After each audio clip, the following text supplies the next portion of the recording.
Kim Chiu at Paulo magkasama na naman ngayong araw. Ang saya at super kilig ng umaga ngayong araw dahil spotted sina Kim Chiu at Paulo Avellino na magkasamang nag-jogging para sa isang charity event. Makikita si Paulo Avellino na todo alalay kay Kim habang sila'y nag-jogging. May mga sandaling hinahawakan niya ang braso ni Kim at sinisiguradong okay lang siya habang tumatakbo. Kahit pawis na pawis, hindi matatawaran ang kilig na dala ng dalawa. Sabi nga ng ilang fans na nandoon, "Ay grabe, parang teleserye in real life.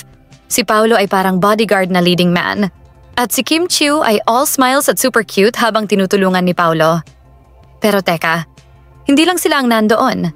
Kasama rin sa event sina Alden Richards, Barbie Forteza at yes, you heard it right, si Julia Barreto. At ang mas nakakagulat? Wala na talagang bad blood kina Kim Chiu at Julia Barreto. Tila totally moved on na nga sila sa issue noon tungkol sa ex na si Gerald Anderson, na ngayon ay current boyfriend ni Julia Barreto.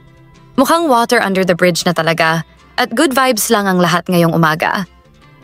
Ang sweet ni na Kim at Paulo at ang chill lang ng interactions nila with everyone. Kasama na si Julia. Nakakatuwang makita ang mga celeb natin na nagsasama-sama para sa mabuting dahilan at wala ng drama.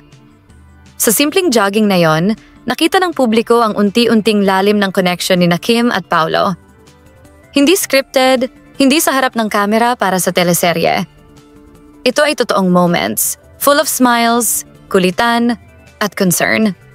Ginawa nila ito hindi para lang sa sarili kundi para sa charity, isang event na para tumulong sa iba.